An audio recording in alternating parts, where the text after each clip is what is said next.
سلام. امروز ما می‌خواهیم یک داستان فوق‌العاده زیبا که ارزش زندگی چقدر در نام دارد برایتان پیشنهاد کنیم. روز پسری از پدرش پرسید ارزش زندگی من چقدر است؟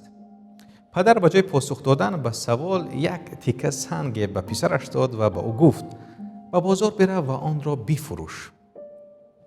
هر شخص قیمت سنگ را پرسید، فقط 2 انگشت خود را بالا ببر و چیزی نگو.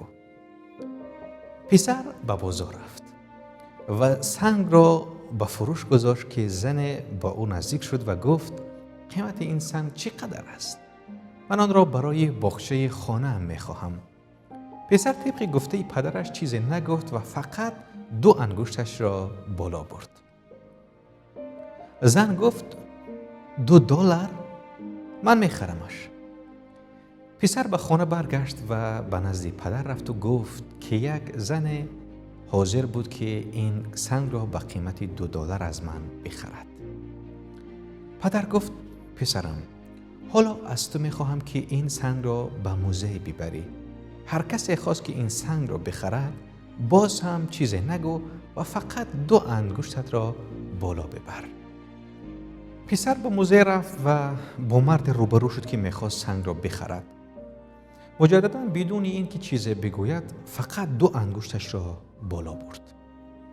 آن مرد گفت $200 قبول است، میخرمش. پسر با شتاب و تعجب کنان به خانه برگشت تا ماجرا را برای پدرش تعریف کند. پس به پدرش گفت که یک مرد حاضر شد این سنگ را با قیمت $200 از من بخرد. پدر چیزی نگفت و گفت پسرم، آخرین جایی که از تو میخواهم سنگ را به آنجا ببری فروشگاه سنگ‌های قیمتناک است.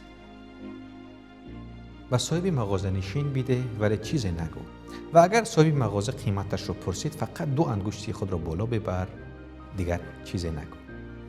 پسر به فروشگاه سنگ‌های قیمت‌بها رفت و سنگ را به صاحب مغازه نشان داد.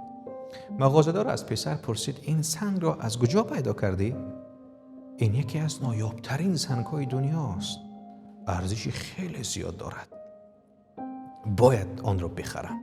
آن را چند می‌فروشی؟ پسر طبق گفته پدر فقط 2 انگشت خود را بالا آورد. مرد گفت باشد، $200,000 حاضرم بخرمش. پسر که نمی‌دانست چی بگوید و با شتاب پیش پدرش رفت و به او گفت پدر، آن مرد حاضر است این سنگ را به قیمت $200,000 بخرد. پدر گفت پسرم، حالا باید جواب سوال خودت را گرفته باشی. حالا ارزش زندگیت را درک کردی. دیدی مهم نیست که از کجا آمدی، از کجای دنیا آمدی، رنگ پوستت چگونه است، قبلا چه مقدار پول در زندگیت داشتی. مهم این است که حالا چه نقطه را برای ایستادن انتخاب کرده ای، چه افرادی را اطرافت داری و کیها را انتخاب کرده که کجا باشی. شاید تمام زندگی خودت را با این خیال که یک سنگ $2 هستی گذرانیده باشی، یا شاید کل زندگیت را در بین کسانی بودی که ارزشت را فقط $200 می‌دانستند. اما هر انسانی در وجود خودش یک الماس دارد. ما اختیار این را داریم که اطرافمان را با کسانی احاطه کنیم که ارزشمان را ببینند، ارزش الماسی وجودمان را ببین. ما این انتخاب را داریم که الماسی وجودمان را در یک بازار معمولی بگذارانیم یا در فروشگاه سنگ‌های قیمتناک، و البته این انتخاب را هم داریم که ارزش واقعی دیگران را ببینیم و درک کنیم و همچنین به دیگران کمک کنیم که الماس نهفتی خودشان را ببینند. پس پسرم، خودت را با کسانی احاطه کن که به خرد و داناییت اضافه کرده و ارزش زندگیت را به بهترین شکل ممکن نمایان کنند و این همه تفاوت‌ها را در زندگی تو رقم خواهد زد.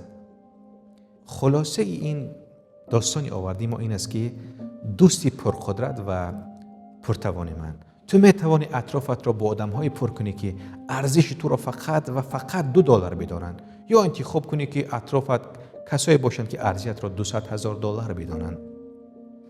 انتخاب با خودت است و البته که بعضی از آدم ها ارزش تو را بی‌نهایت می‌دانند.